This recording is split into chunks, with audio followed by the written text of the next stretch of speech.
Assalamualaikum warahmatullahi wabarakatuh.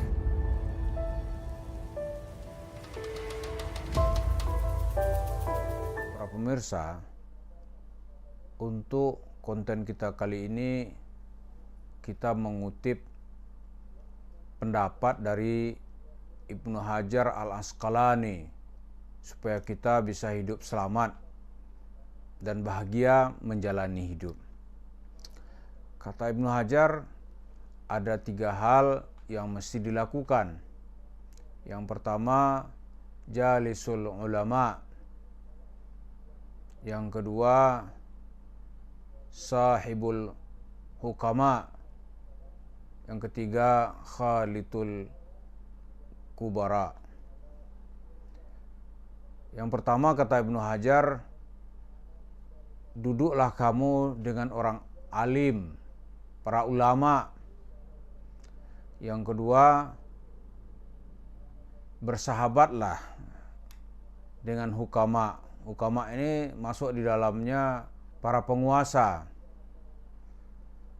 Yang ketiga, khalitul kubara. Artinya beradaptasi lah atau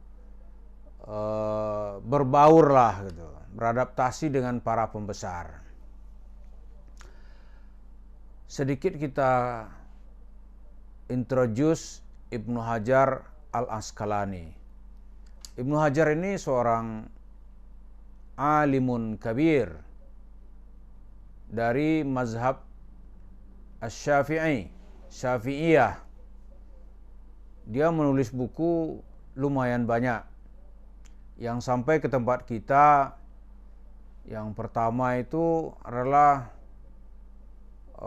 kitab Fathul Bari, Syarah Sahih Bukhari, yang ditulis oleh Ibnu Hajar lebih kurang 25 tahun. Yang kedua, bukunya yang banyak juga dipakai di pondok pesantren kita adalah buku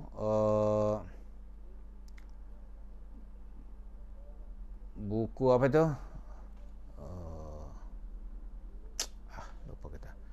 Ada juga bukunya itu kumpulan hadis Sahih Bukhari. Dan yang kecil bukunya berikutnya adalah buku Nasaihul Ibad, nasihat-nasihat untuk para hamba-hamba Allah. Bukunya yang apa di sini tuh yang banyak dipelajari pondok pesantren lagi adalah kitab Bulughul Maram.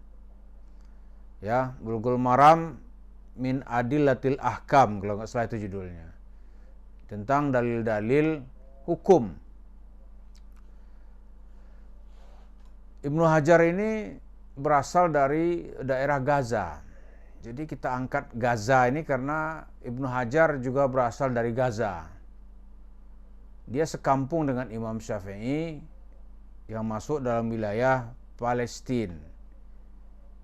Nah, pindah-pindah sebagai tradisi keilmuan masa lalu itu, dia suka berpindah-pindah tempat untuk mempendalami atau mengajarkan suatu ilmu yang sudah dia kuasai dengan baik.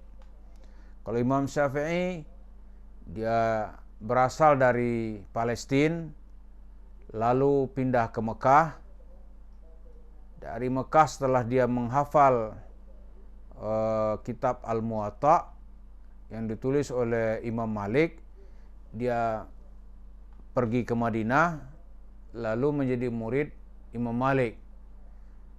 Setelah dari Madinah dia pindah ke Baghdad, maka di sana dia mengeluarkan fatwa-fatwa hukum yang dikenal dalam sejarah fikih dengan Qaul Qadim. Lalu dari Baghdad dia pindah ke Kairo. Di Kairo dia mengeluarkan fatwa-fatwa baru yang disebut dengan Qaul Jadid. Lalu Imam Syafi'i meninggal di Kairo dan kuburannya banyak juga didatangi oleh orang-orang dari Indonesia. Tapi kalau orang Mesir sendiri ya nggak begitu peduli gitu. Karena itu kuburan Imam Syafi'i itu kotor dan tidak terawat.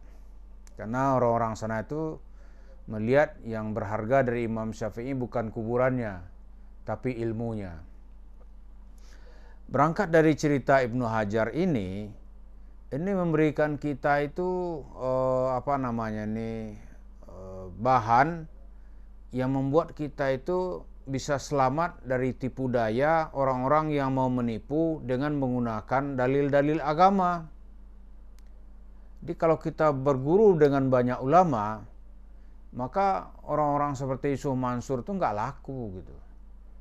Karena orang akan tahu kadar intelektualitas ilmu Yusuf Mansur. Orang nggak mau nih, nggak ada guna gitu.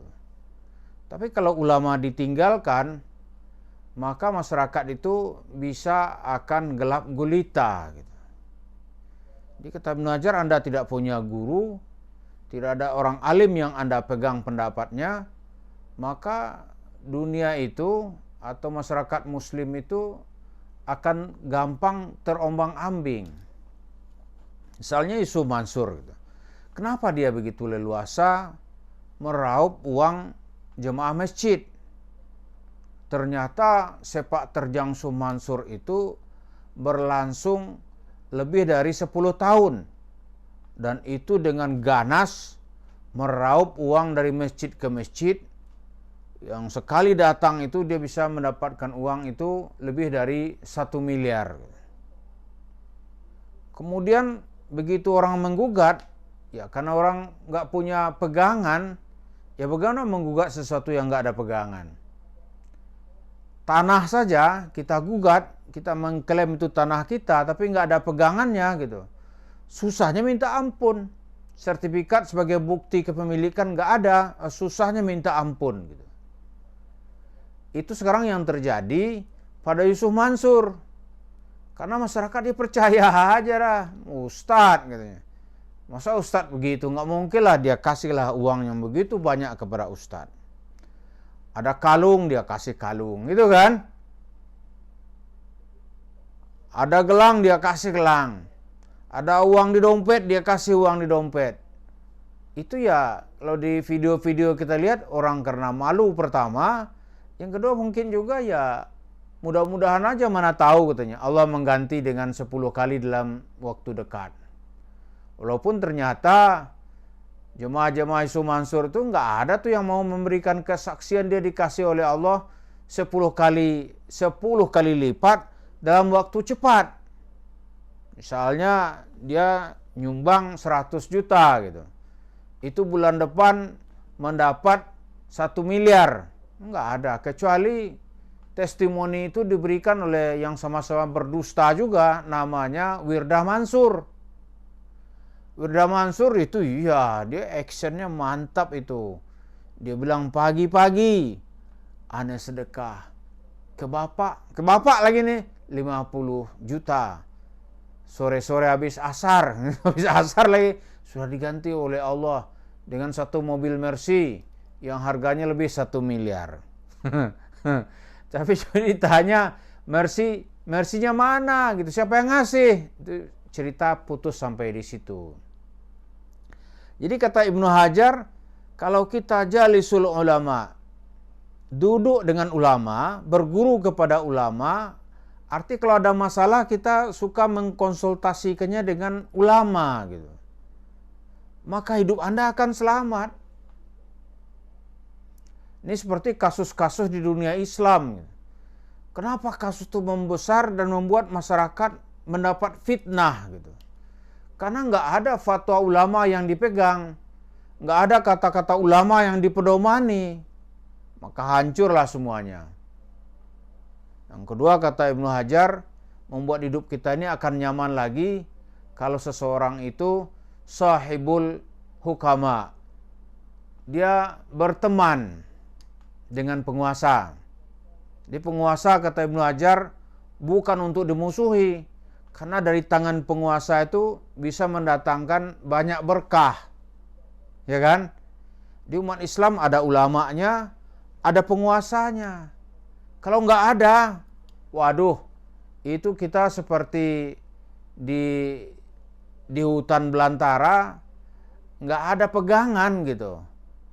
Itu banyak sekali nanti yang bermaksud memangsa, tidak saja harimau atau singa atau cetah gitu, atau harimau dahan, tapi ular-ular berbisa juga banyak yang melihat kesempatan ini sebagai sesuatu yang harus digunakan.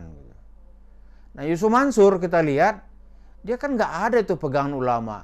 Pengurus masjid nggak membandingkannya dengan fatwa atau ucapan ulama gitu, yang dikenal keilmuannya. Itulah makanya mengapa Yusuf Mansur itu bisa ya dalam tanda kutip meraup uang jemaah, walaupun cerita itu sebenarnya cerita omong kosong gitu. Tapi karena nggak ada pegangan, nggak ada bandingan gitu, maka semuanya akan terjadi dengan mudah. Nah, setelah semua peristiwa itu terjadi, waduh, untuk mengembalikannya minta ampun susahnya. Maka terpaksa kita di jalan ini kita mengingatkan terus-menerus. Jadi kalau orang-orang seperti Yusuf Mansur, ya masih dipercayai, ya hancurlah kita semua ini. Di Ibnu Hajar Al-Asqalani itu mengingatkan dari jauh-jauh gitu, supaya seseorang, katakanlah dari murid-muridnya itu, bisa memperoleh kebahagiaan, ya kan? Biar hidup bahagia ada ya 3 yang mesti dipegang itu. Ada kiainya atau ulama yang jujurnya, kemudian ada penguasa yang amanahnya, kemudian ada para pembesar yang juga nanti bisa dimintai pandangannya gitu. Jadi dengan 3 ini mudah-mudahan kita mengharungi kehidupan ini. Semoga tidak ada lagi di antara jemaah kita yang kena tipu gitu.